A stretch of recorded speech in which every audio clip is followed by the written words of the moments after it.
je suis Frédéric Martinet, je suis le fondateur du blog actuligence.com, un blog dédié à l'intelligence économique et à la recherche d'informations.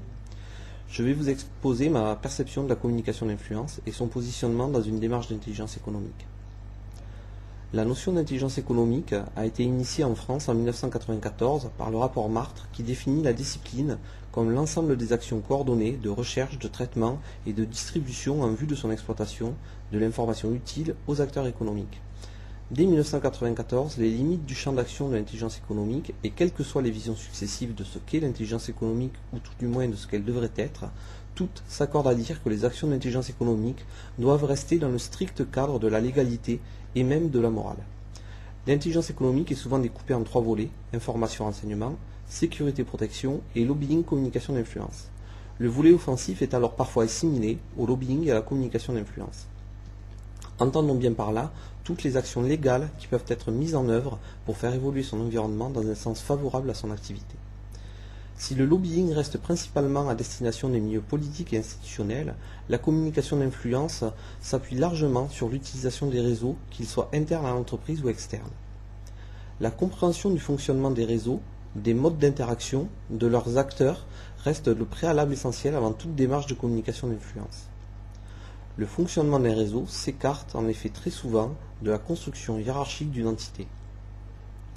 L'évaluation de la quantité des informations transitant entre les différents membres d'un réseau, l'utilisation de techniques d'enquête, sociométriques, informateurs clés, autodésignation, et le recours à des techniques de text mining peuvent permettre d'aboutir à la création d'une cartographie des acteurs et d'identifier ainsi les maillons cruciaux pour aborder un réseau. L'enjeu est bien évidemment de devenir un maillon incontournable du réseau, maillon vers lequel l'information transitera, maillon qui sera aussi émetteur d'informations et force de proposition. Aux réseaux traditionnels d'influence, parfois nationaux, souvent locaux, Rotary Club, associations caritatives, mécénat, franc-maçonnerie, se sont ajoutés les logiciels ou plateformes de social network et de professional social network. La numérisation des carnets d'adresses et la formalisation des liens interpersonnels permettent désormais la facilitation du fonctionnement des réseaux, bien que l'investissement en temps que ces derniers requièrent ne doive en aucun cas être sous-estimé. Le lobbying, s'appuyant sur ces techniques en préalable, vise à permettre aux entreprises de peser sur la création ou sur l'évolution de normes et de lois, avec comme interlocuteurs les institutions législatives et normatives françaises et ou européennes. C'est d'ailleurs en ce sens que, sous l'impulsion de Dominique de Villepin, Bernard Carayon a analysé la production des lois ainsi que les moyens qui pourraient être mis en place afin de permettre aux entrepreneurs français de peser dessus. Il semble aussi essentiel, sur le volet communication d'influence de l'intelligence économique, de parler du rôle des relations publiques.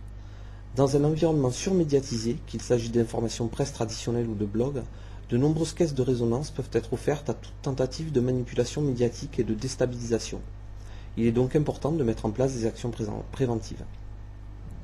La connaissance des médias, l'entretien des bonnes relations avec ces derniers permettent non seulement de faire plus facilement face à une crise majeure en limitant les dégâts médiatiques, mais aussi de communiquer plus facilement sur son entreprise afin de valoriser l'image de cette dernière.